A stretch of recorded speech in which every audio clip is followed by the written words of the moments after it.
안녕하세요. 지금 이 뉴스는 삼성전자가 희망퇴직 위로금을 되게 많이 쓴다. 이재용 부회장이 엄청 혜택을 많이 준다. 뭐 이런 식으로 기사 내용이 적혀 있는 것 같습니다. 근데 뭐 삼성전자 다니다가 희망퇴직금 위로금을 많이 받는 사람들 뭐 혜택을 받는 거다라고 생각을 해야 될까요? 어쩌면 이 기사를 보면서 삼성전자 희망퇴직 위로금이 뭐 몇 억이다. 이게 중요한 게 아니라 삼성전자가 희망퇴직을 대대적으로 시작한다. 상시적으로 한다. 인력을 대폭 줄인다. 로 해석하는 게 맞을 것 같습니다. 그리고 삼성전자가 저렇게 신호탄을 쏘면 다른 기업들도 이제 희망퇴직을 대대적으로 벌린다라고 보는 게 맞겠습니다. 뭐 희망퇴직하면은 저게 공짜입니까? 아니죠. 희망퇴직하는 위로금에도 세금이 붙습니다. 1억을 받으면 22%가 날아가죠. 그렇게 알고 있습니다. 예. 뭐 그리고 희망퇴직금을 가지고 나와서 뭘 합니까? 자영업합니까? 아니면 재취업합니까? 사실상 재취업이 어려운 사람들에게 희망퇴직 위로금을 주는 거죠. 뭐 답이 없다라는 거죠. 그렇게 인력 효율을 낮으면 인건비 줄어들겠죠. 근데 그것만으로 과연 가능하냐라는 거죠. 저렇게 희망퇴직을 대대적으로 하고 상시적으로 하면 직장인들은 어떤 생각을 할까요? 아, 직장이 나를 지켜주지 않는구나. 언제든지 나를 버릴 수 있구나. 내가 언제든지 다른 공리를 해야겠구나. 이런 생각을 안 할까요? 당연히 하는 거죠. 그럴 수밖에 없다라는 거죠. 사람은 안정이 될 때 자식도 낳고 또 삶의 뿌리를 내리는 거죠. 언제 어떻게 될지 모르는 불안감에 휩싸여서 사는 건 못할 짓인 겁니다. 뭐 이런 얘기들이 있죠. 저기 세종시에 일하는 공무원들은 출산 아이의 수가 높다고 합니다. 출산율이 높다고 합니다. 왜 그러겠습니까? 뭐 어린이집 잘 돼 있고 회사가 같고 뭐 아이를 키우는 여건이 괜찮은 거죠. 그리고 공무원이기 때문에 장기 근속이 기본적으로 보장이 되고 그러다 보니까는 뭐 출산율이 높아지고 집을 또 구매해서 사는 사람들도 늘어나니까 삶이 안정이 되니까 그렇게 지내는 거죠. 근데 저기 지금 여기에 나와 있는 기사처럼 희망퇴직이 상시적으로 벌어지고 뭐 인력 효율화가 된다라고 하면 많은 사람들이 불안에 들 겁니다. 불안에 떨면 떨수록 우리 삶이 더 위축이 되는 건 사실이죠. 사람들이 다른 사람들하고 마음을 터놓고 쏙내 털어놓고 쉽게 얘기하겠습니까? 얘기 못하죠. 불안하니까. 내가 잘못 이렇게 말한 게 나한테 부메랑이 돼서 나를 위협할 수 있겠다는 생각 때문에 사람들하고 거리를 두는 게 당연해지는 거죠. 사건 사고도 아마 늘어날 겁니다. 왜냐? 지금 뭐 무리하게 연걸 빗대가지고 빚진 사람들이 너무 많잖아요.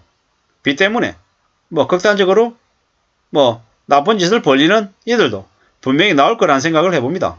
왜 그러겠습니까? 왜? 어쩌다가 저런 일들이 벌어지는 걸까요? 뭐 다 경제적인 문제 때문이죠. 돈 문제인 거죠. 뭐 호시절이다, 괜찮은 시절이다라고 하면 삼성전자가 경제적인 상황이 삼성전자의 뭐 수출이나 아니면 실적이 괜찮으면 저러지 않겠죠. 어렵기 때문에 힘들기 때문에 어쩌면 저럴 수 있을 거다라는 생각을 하는 거죠. 참 잘 생각해 볼 필요가 있습니다. 뭐 삶이 어떻게 될지 어떤 식으로 흘러갈지는 아무도 알 수 없죠. 확실한 건 남이 대신해 주지 않는다라는 거죠. 자기 삶은 스스로 대응하고 대비해야 된다라는 생각을 더 확실히 해야 될 것 같습니다. 좀 씁쓸합니다. 좀 암울합니다. 왜냐? 어쩌다가 저렇게 됐을까? 뭐 삼성전자라고 하는 곳이 뭐 승승장구해서 한국의 경제에도 보탬이 좀 되고 도움도 많이 됐으면 좋겠는데 저렇게 뭐 희망퇴직 얘기가 뉴스로 나오는 걸 봐서는 이제 삼성전자의 실적도 좋아지기는 어렵겠구나. 뭐 이런 생각들이 드는 거죠. 뭐 희망퇴직이 원해서 하는 퇴직이 아니라 내몰리는 거다라는 생각이 드는 거죠. 희망퇴직에 희망이라는 글자가 붙어있는 것도 웃기죠. 그 회사는 회사한테나 있는 거고 퇴직하는 사람들에게는 희망이 없죠. 희망하지 않는데 퇴직하는 거죠. 희망이란 말을 합성어로 만든 게 꼭 반어법 같죠. 요즘은 20, 30대도 희망퇴직의 대상이 된다고 하니까 어이가 없는 거죠. IT 발달, 4차 산업혁명 등의 얘기가 나오면서 뭐 금융권에 사람들 줄이는 것도 일상이 됐죠.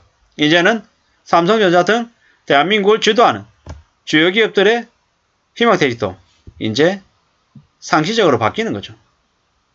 이제 되게 이제 어려워지는 거죠. 대기업 한 서너 곳 중에서 한 곳이 희망퇴직을 하는 시기가 이제 닥칠 것 같습니다. 뭐 점포 통폐합하고 수익 내지 못하는 부서는 곧바로 정리 들어가고 뭐 이렇게 되는 거죠. 이제 앞으로 큰 어려움이 닥칠 거라는데요. 물가는 더 오르고 서민들의 생활은 더 어려워지고 불황은 계속될 건데 이런 상황에서 어떻게 되겠습니까? 삶이 더 암울해지고 더 안 좋아지죠. 더 충격이죠. 이제는 한번 밀려본 경험을 가진 사람들이 적지 않습니다. 저도 마찬가지고요. 저도 뭐 그런 경험들을 갖고 있죠. 뭐 회사의 오너나 경영진들은 책임지지 않고 밑에 있는 직원들을 내보내는 걸로 구조조정을 대신하죠. 나쁜 짓거리죠. 그렇게 사람을 잘라내다가는 언젠가는 반대로 기업들도 당할 게 분명합니다. 이미 기업들이 직원들을 보호하지 않고 있기 때문에 직장인들이 그 기업에 대한 충성심이 없죠. 언제든지 기업을 배신할 준비를 하고 있습니다. 희망퇴직이 만연한 이 시대에 당연한 모습이죠. 희망퇴직이라는 이름으로 사람들을 대거 자르는데 흔들리지 않고 현명할 선택을 하는 사람들은 정말 몇 안 되죠.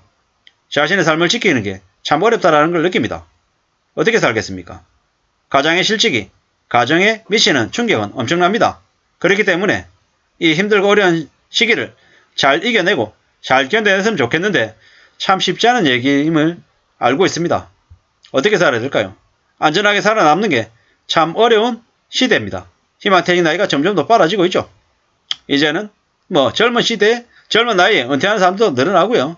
뭐 비트코인 투자해가지고 돈 많이 번다. 주식이나 부동산 해가지고 돈 벌 수 있다. 이런 온갖 자산시장에서의 현혹과 유혹들도 넘쳐나고 있습니다. 희망퇴직이 만연하고 직장생활의 연속성을 가지기가 어려운 시기이기 때문에 더욱더 그런 것을 보는 건 한편 이해가 되기도 합니다. 한데 그런 분위기에 쫓아가다가는 금세 무너질 수 있습니다. 복잡하고 많은 일이 벌어지는 세상입니다. 누군가가 빨리 갈 수 있는 지름길이다. 이게 비법이다. 삶의 공식이다. 이런 말을 하는 건 안 믿는 게 좋겠습니다. 왜냐? 그렇게 쉽게 수월하게 뭔가 될 수 있는 거 없다라는 거죠. 지금은 염치도 없고 품위도 없고 교양도 없고 그냥 남을 사기 쳐먹고 돈만 벌면 최고다. 돈이 최고다. 이렇게 얘기하는 사람들이 늘어나고 있습니다. 함부로 사람들을 믿지 말고 경계하고 또 조심해야 되겠습니다. 최대한 유연하게 지내야 되겠습니다. 많이 보고 많이 공부하고 항상 열린 자세로 삶을 살아가야 되겠습니다. 자기 자신 외에는 안 믿는 게 좋겠습니다. 그저 남들은 모사꾼이고 악인들이라고 생각하는 게 좋겠습니다. 우리는 더욱 자기 자신의 생업에 집중하며 살아야 되고 삶을 안전하게 유지시켜야 될 것 같습니다. 희망퇴직 위로금 얘기가 나오면서 저 기사를 보면서 든 생각들을 말씀드렸습니다. 그저 씁쓸할 뿐입니다. 감사합니다.